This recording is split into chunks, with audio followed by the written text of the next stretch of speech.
Ladies and gentlemen, welcome to the hallowed ground of Veterans Park for the first annual Pearl Harbor U.S.S. Utah Remembrance Day. Our invocation will be offered by Melanie Olson.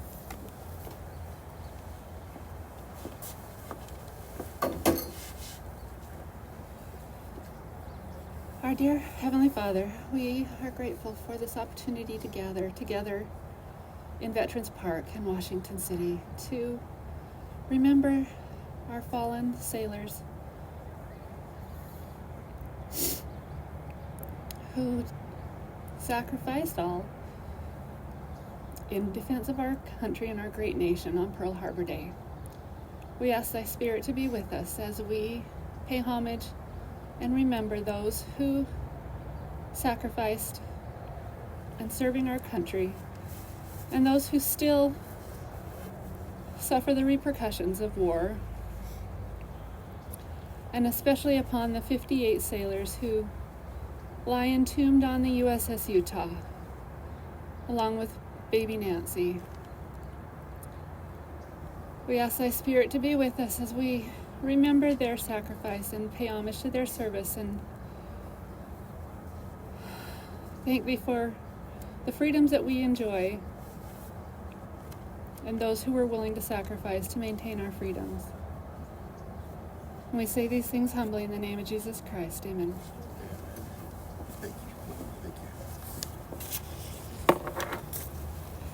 It is now 8:01. This is the exact time, 80 some odd years ago, that the attack occurred. Let's take just a brief moment in silence in remembrance of the event.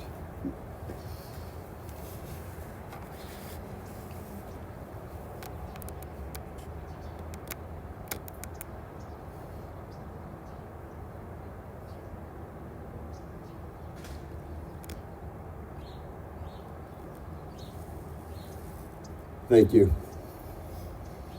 We will now have the posting of the colors by the Pineview High School Reserves Officer Training Corps.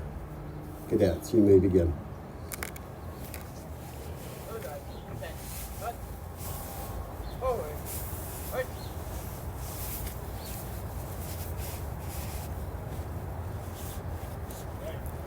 Other guy. Oh.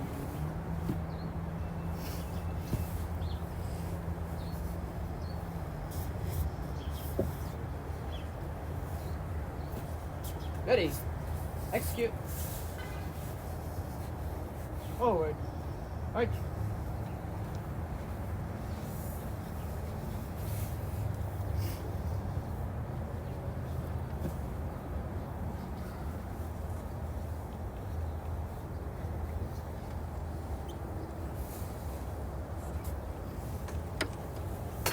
Please rise if you're able.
You may be seated.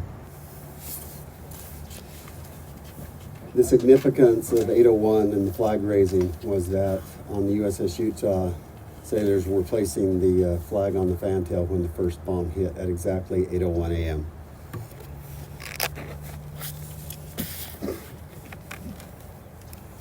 Our Pledge of Allegiance will now be given by Washington City resident Kai Casey. Everybody please stand. Ready, begin. I pledge allegiance to the flag of the United States of America, To the republic for which it stands, one nation, under God, indivisible, with liberty and justice for all.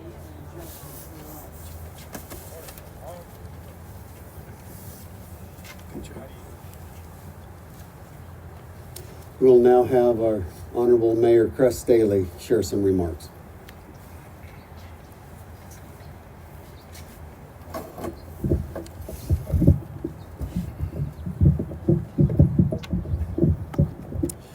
What a meaningful occasion that brings our community together this morning. We're here on Pearl Harbor Day to remember and honor those of the U.S.S. Utah who lost their lives 82 years ago this day. On the morning of the attack on Pearl Harbor, Hawaii, it was mostly sunny and about 75 degrees.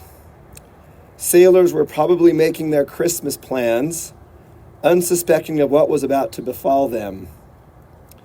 They were fully aware of the battles being waged across the European continent, but never did they imagine the events of the day that would live in infamy would occur so close to home. What occurred that day, officially bringing the United States into the war, demands our respect and our reverence.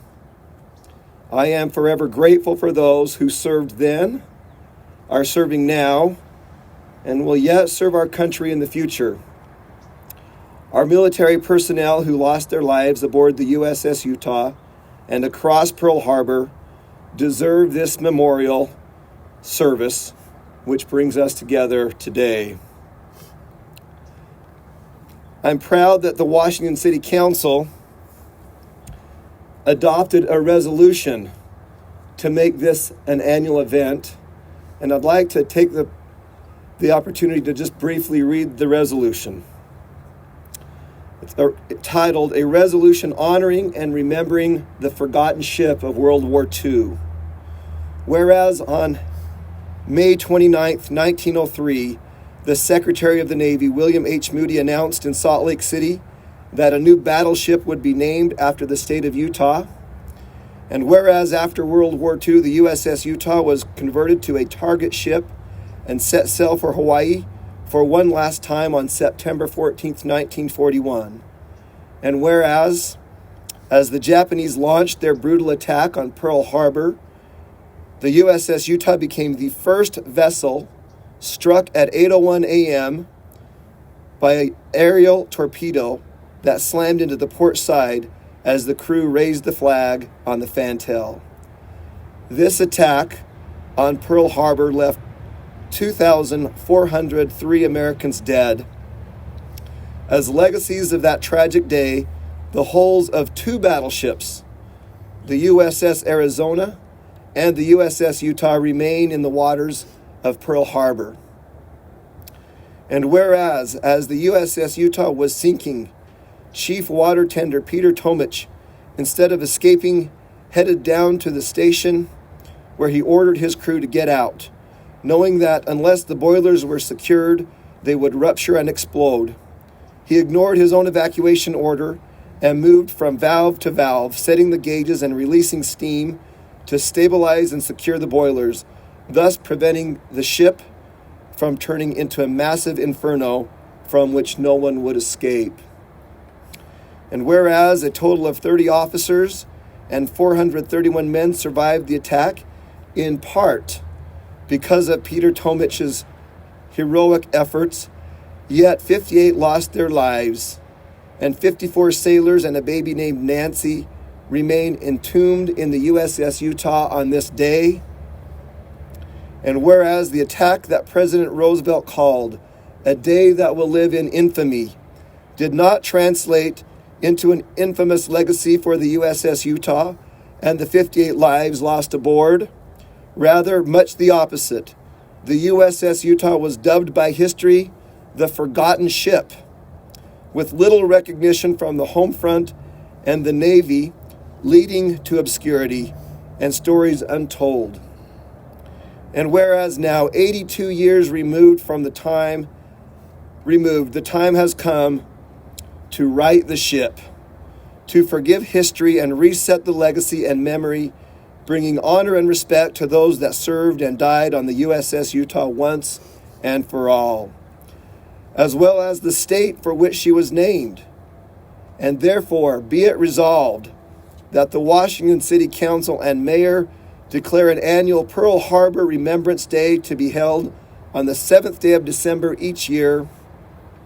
Washington City will conduct a ceremony to begin at 8:01 a.m. on Pearl Harbor Remembrance Day to honor the lives lost on the U.S.S. Utah, so that the ship and her sailors are forgotten no more. Washington City leadership encourages other municipalities and the state of Utah to do the same, passed and approved on the 23rd day of August, 2023. And I would reiterate the invitation to the state, counties, and municipalities across Utah to follow the leadership of Washington City and adopt a similar resolution. In closing, I'll just share a brief poem by Robert Longley titled, A Hero's Welcome. Time to come, dear brothers, your tour of duty through. You've given as much as anyone could be expected to do. Just a few steps further, the smoke will start to clear. Others here will guide you. You have no need to fear. You have not failed your brothers. You clearly gave it all. And through your selfless actions, others have heard the call. So take your place of honor among those who have gone before, and know that here you will be remembered for now and evermore. 82 years forgotten. Today we remember, now and evermore.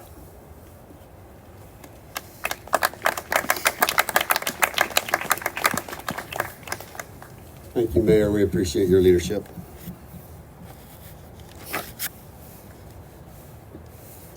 On December 7th, 1941, as the Japanese launched their attack, the U.S.S. Utah became the first vessel struck at 8:01 a.m. by an aerial torpedo as crew raised the flag on the fantail. A total of 30 officers and 431 men survived. 6 officers and 52 enlisted were lost.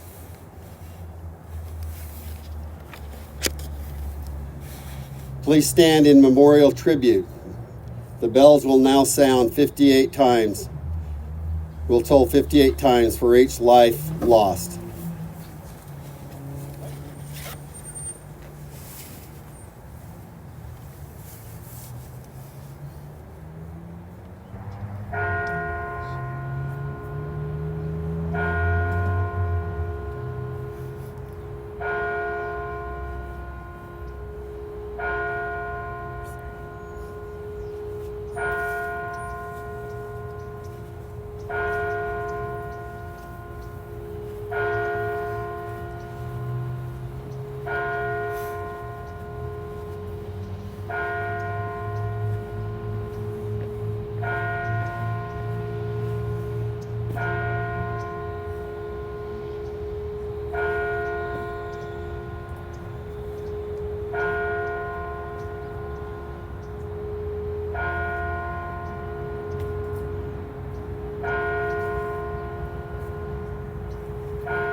Nancy Lynn Wagner died 2 days after being born prematurely. She was the daughter of sailor Albert Wagner that planned to bury his daughter at sea on the next voyage. Albert survived the sinking, but the urn was never found. Today, the sailors still, entombed on Utah, watch over this little girl. The bells will now sound one time for little Nancy.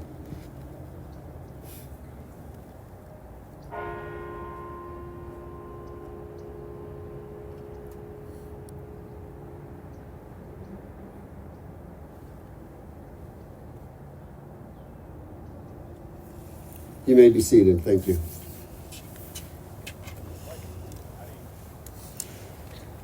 We will now be honored to hear from Washington City veteran John Olson, who incidentally is the individual, he and his wife Melanie are the ones that donated this flag that actually flew on Utah. And we'll be honored to hear from John at this time. John Olson.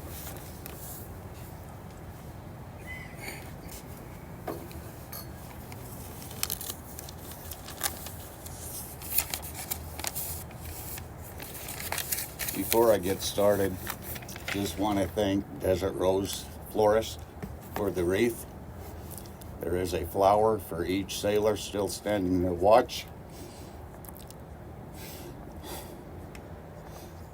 and a red rose for baby Nancy.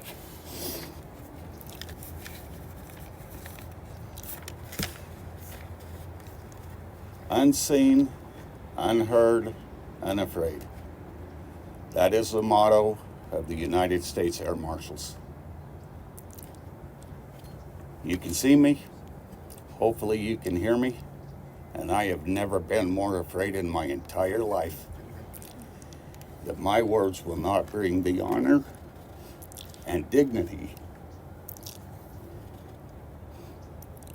to all those who served on the U.S.S. Utah and the 58 still serving.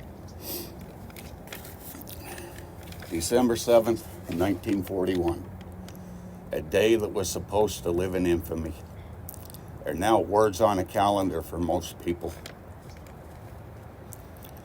January 25th, 1994, Joint Resolution number 131 was passed by Congress, declaring and creating National Pearl Harbor Remembrance Day.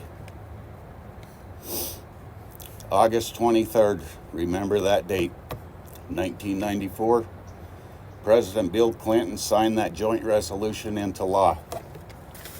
Was written into U.S. Code, or became Title 36 of U.S. Code, declaring December 7th National Pearl Harbor Remembrance Day. The President is requested to issue each year a proclamation calling on the people of the United States to observe National Pearl Harbor Remembrance Day with appropriate ceremonies and activities, and all departments, agencies, and instrumentalities of the United States government and interested organizations, groups, and individuals to fly the flag of the United States at half-staff each December 7th in the honor of the individuals who died as a result of their service at Pearl Harbor. July 23rd, 2023, Washington City, City Council passed a resolution declaring December 7th Pearl Harbor and U.S.S. Utah Remembrance Day. And that is why we're all here this morning,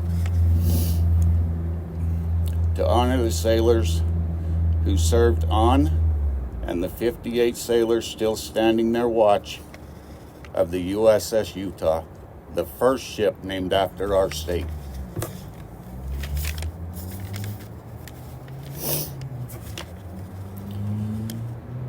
A soldier fights for three things. The main thing they fight for are their brothers and sisters in uniform next to them. As shown by Chief Water Tender Peter Tomich, who gave his life to save the sailors on board of the U.S.S. Utah. The second thing a soldier fights for is the American dream and our freedoms and what America stands for. And when a soldier falls, their dream becomes a debt to the rest of us. And we have to live our lives not only for our dreams, but for their dreams. One of my favorite quotes comes from the movie Saving Private Ryan. It's right at the end of the movie. Tom Hanks is the actor. Make it worth it. We need to live our lives to make their deaths worth it.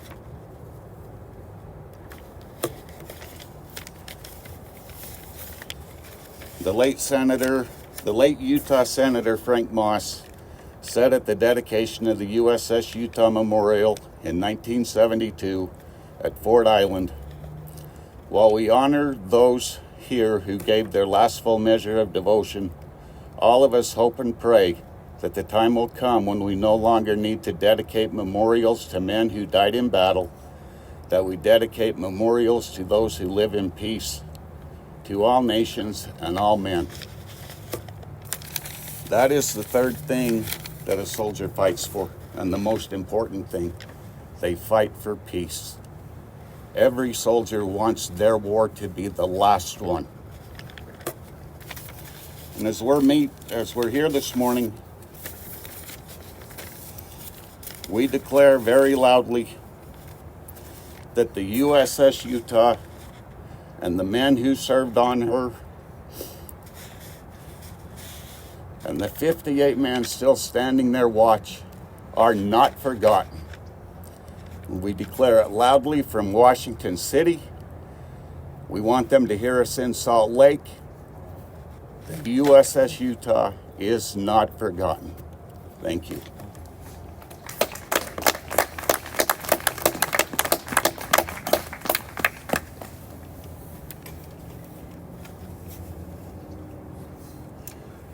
We will now be favored by a patriotic number by Chris Hobson.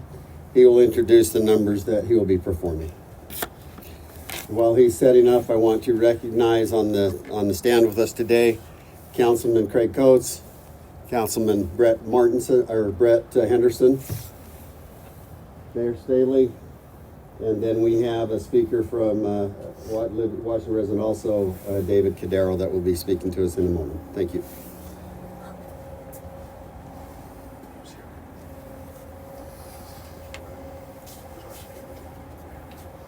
Not the microphone.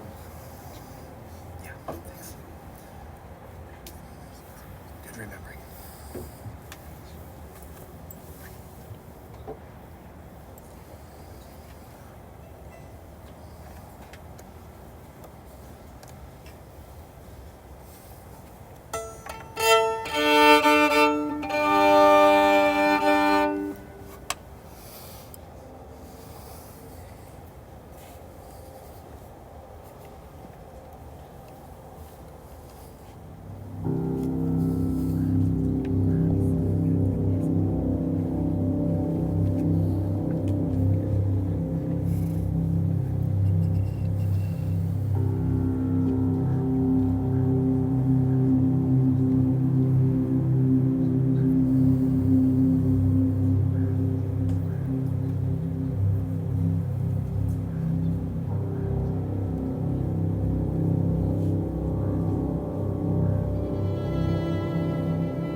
Thank you.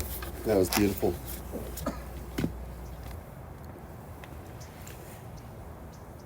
We will now be pleased to hear from David Cadero, a Washington City resident.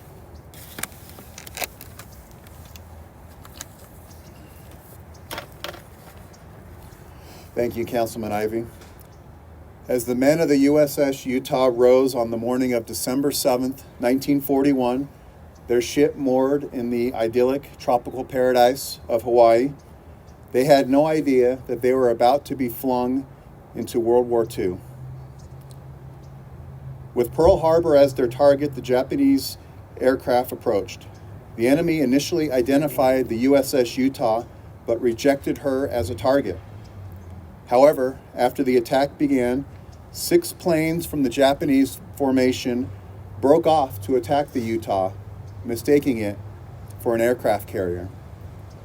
Fortunately for the U.S., the 3 American carriers from the Pacific Fleet were out to sea. Unfortunately for the men of the Utah, hell was now upon them. 6 torpedoes were dropped, 2 of them striking the battleship. The attack had begun, and now hundreds of men from the U.S.S. Utah were fighting for their lives. Flooding began almost immediately. The Utah began to list to the port side. Surrounded by the chaos of explosions and water quickly filling compartments of the battleship, sailors began leaping from the deck and swimming to shore. Somehow, 461 men of the U.S.S. Utah survived the attack. Of that, there are only 2 known survivors remaining today. The death toll was significant: 58 men and officers. The losses would have been greater if not for the heroics of many. In particular, Chief Water Tender Peter Tomich. An Austrian-born immigrant, Tomich was 48 years old at the time of the attack and had served in the U.S. military for 24 years, dating back to the First World War. As his ship was capsizing and his shipmates were fighting for survival, Tomich went to work.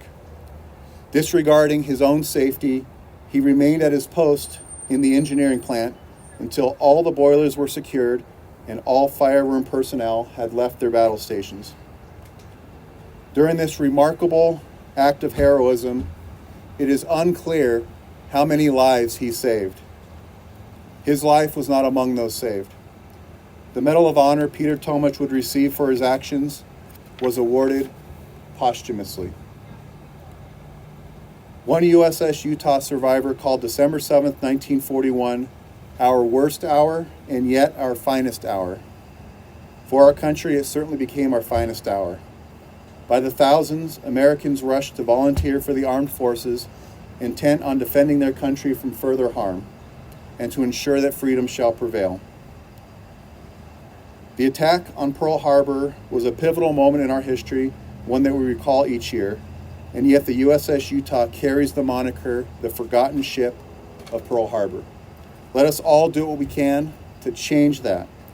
I know that Washington City, through the acquisition of this flag, is doing its part, and I hope you will all consider doing the same, learning about the U.S.S. Utah and the heroism and sacrifice on display that fateful December day.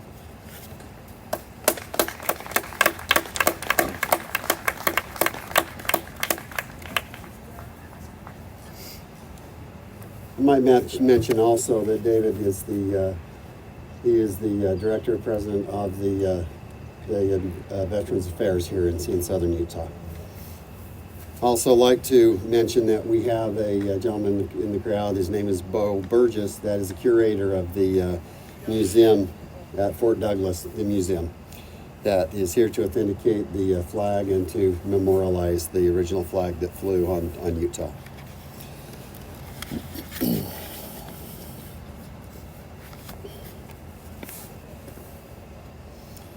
A date that will live in infamy did not translate into an infamous legacy for the U.S.S. Utah. Rather much the opposite, Utah being dubbed as history as the forgotten ship.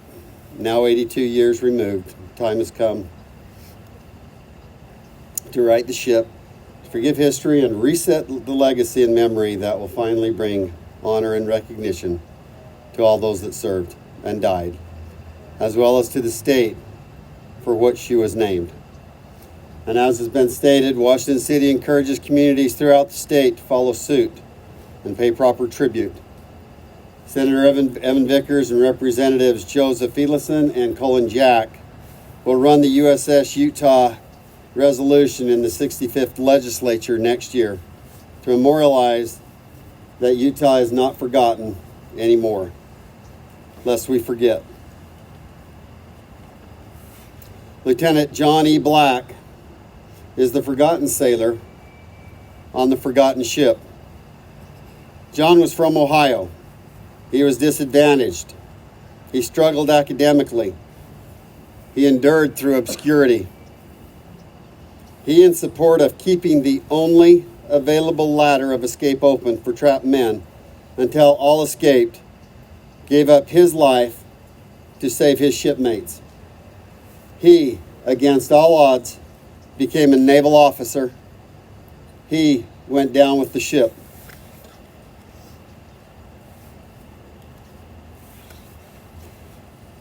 Sadly, this day, we do have need to ring the bells one more time for the 8 airmen that died on November 29th off the coast of Japan. The deceased were identified as U.S. Air Force Major Jeffrey T. Honerman, 32, from Minnesota. United States Air Force Major Eric V. Spenlove, 36, St. George, Utah. United States Air Force Major Luke A. Unrath, 34, California. U.S. Air Force Terrell K. Brayman, 32, New York. United States Air Force Sergeant Zachary E. Lavoie, 33, Florida.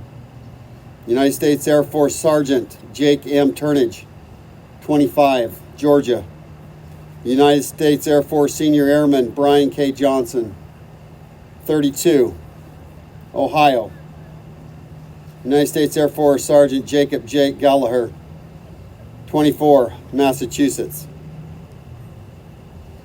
Please stand as we ring the bell one last time for these 8 airmen that gave their life in support of our freedom.